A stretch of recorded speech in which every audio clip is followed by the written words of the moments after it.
Hello folks, this is Aditya from InspiredToRise.com, and today we have the YU Yunicorn smartphone here with us for a detailed hands-on review of the same. We will do gaming, benchmarks, everything on this one, so stay tuned for more.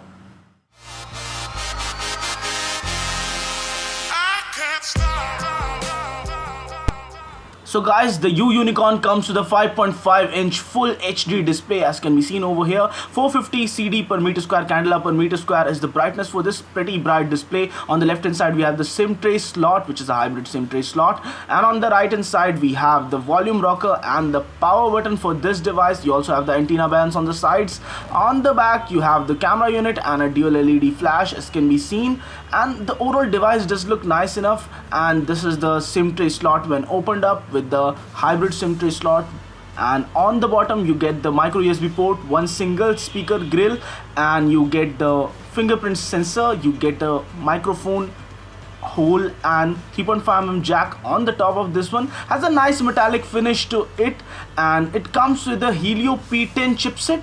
And as can be seen over here, the ARM Cortex A53 cores are visible on CPU Z, not the chipset, because frankly maybe it doesn't support it by now. It comes with 4000 mAh battery, 4GB of RAM, and apart from that, when you just look at the device, it comes with 32GB of internal storage, out of which only 25GB is usable, and comes with Android 5.1, not the latest version of Android, so that's maybe a little bit of disappointment for few people. It comes with a gyroscope sensor and comes with a lot of sensors, so that's good. It comes with a custom version of Android known as Android on steroids, as they have ditched Cyanogen now. Good move, you. And as can be seen over here, few of the things are similar as before. The around you experience is similar as before, and it is more refined now. It now supports a lot of other services also, and it now supports doctors also. You can call doctors on tap, so that's great service. You can consult them on one tap,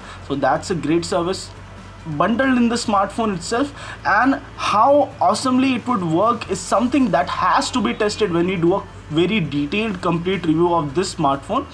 Right now it does seem good enough in its initial stages, and let's just move forward and check few more things about this one. When you long press on the screen, you get a monochrome mode, which helps you to save battery and power. Few additional changes have been done to the stock Android ROM by you guys, so it's decent enough in terms of overall functionality.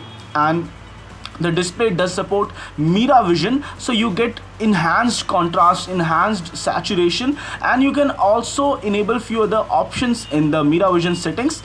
And this also means that you get 60 frames per second consistently on this one, on the display for this device. So device does feel smooth enough. You can enable a lot of modes, so that makes for a better user experience on this one in terms of the display quality. And it does feel, the change does feel a little bit noticeable when you switch between standard and vivid profile modes on this device. And it scored around 34,217 on the Antutu benchmark, which is quite a low score for Helio P10 chipset. And apart from that, on the Geekbench it scored 560 on the single core and 2,373 on the multi-core score.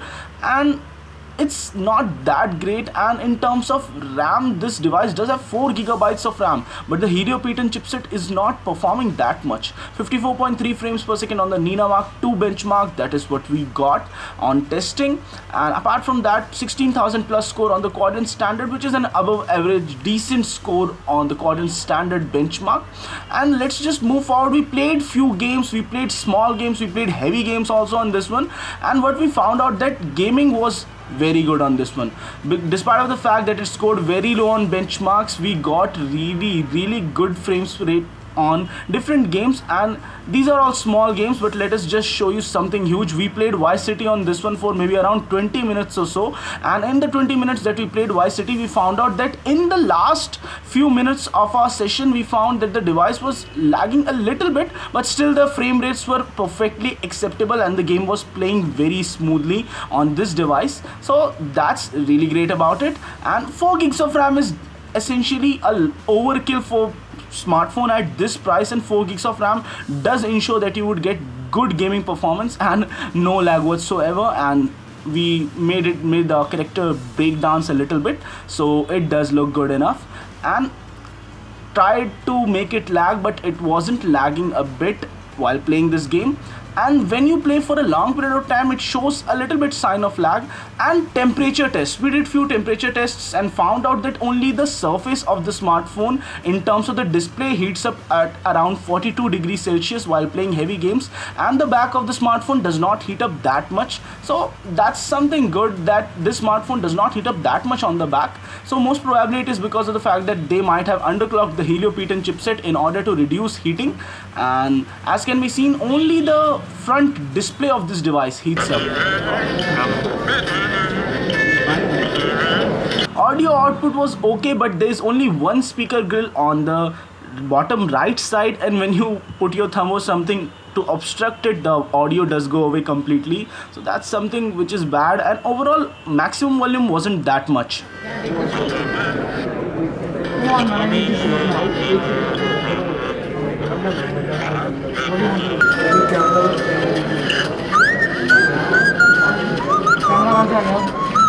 USB-Otg is supported on the smartphone, thankfully, and when we tried to access USB, it was showing up correctly as external USB storage, so that's good on the smartphone. And the fingerprint sensor, while registering our fingerprint, it was very difficult task because of the fact that the home button is pretty close to the other button, but it does work really flawlessly. When you are on the lock screen, it would unlock your phone, and when you long press from the screen off state, then it would unlock your smartphone nicely.